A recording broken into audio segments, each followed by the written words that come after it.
Hello বন্ধুরা, আজকে আপনাদের মাঝে আরেকটা নকশি পিঠার ডিজাইন নিয়ে আসছি।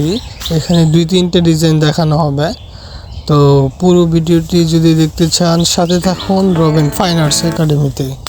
তো আমরা একটা রুটি বানিয়ে নিলাম। তো এখানে প্রথমত আমি একটি মাছ এঁকে নিচ্ছি। মাছটা নর্মালি খেজুর কাটা দিয়ে এঁকে নিচ্ছি ডিরেক্ট। অনেকে আছে ড্রয়িং ছাড়াই ডিজাইন কেটে ফেলতে পারে, তো আমি জাস্ট আগে ড্রয়িংটা করে নিচ্ছি।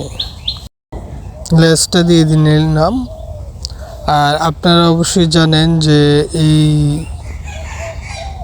রুটিটা বা কাইটা কিভাবে তৈরি করতে হয়। আতপ চাল দিয়ে অথবা আরও অন্যান্য পোলাও চাল দিয়ে অনেকে করে এটাকে দীর্ঘ প্রসেস করে ভিজিয়ে রেখে ভাঙিয়ে, অনেকে মেশিনেও ভাঙায় তারপরে করে। গ্রামের মানুষ ধান বানার মতো করে নেয় এবং সিদ্ধ করে নেয়। সিদ্ধ করার পরে তারপরে কাইটাকে তারা রুটির উপযোগী করে তোলে।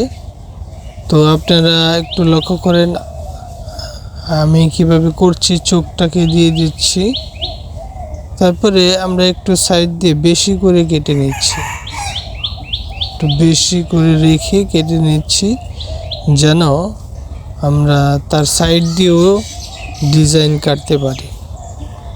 তো যারা কিভাবে রুটি বানাবে এবং কিভাবে ভাজবে এরকম ভিডিও যদি দেখতে চান, একদম প্রথম দিকে ভিডিওটা আপনারা দেখে নেবেন, তাহলে বুঝতে পারবেন কাইটাকে কিভাবে করতে হয় এবং পুরো ভিডিওতে পিঠা কিভাবে ভাজতে হয় ডিজাইনের পরে। তো এখানে অন্যান্য অনেক রকমের ডিজাইন আছে, আপনারা দেখে নেন।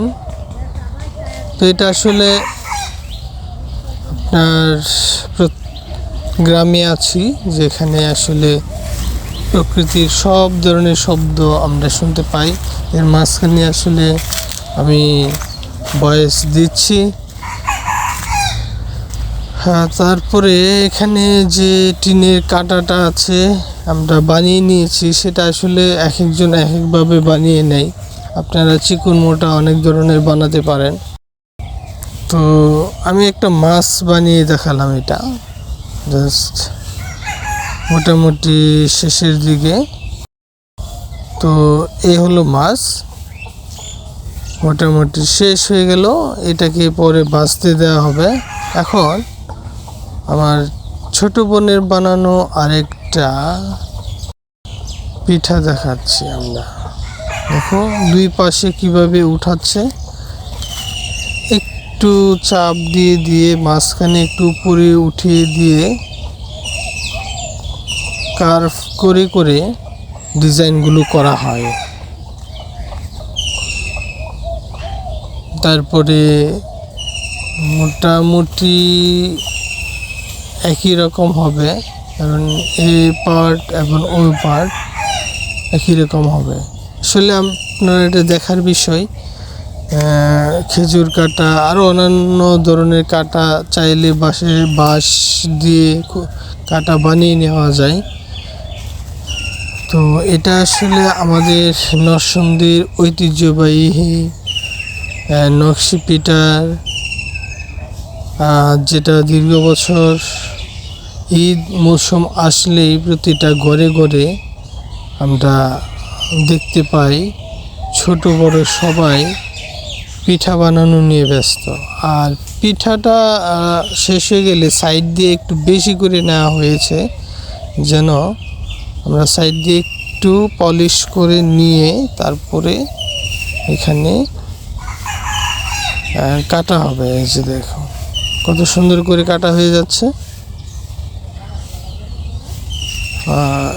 মানে খুবই চমৎকার, খুবই নান্দনিক।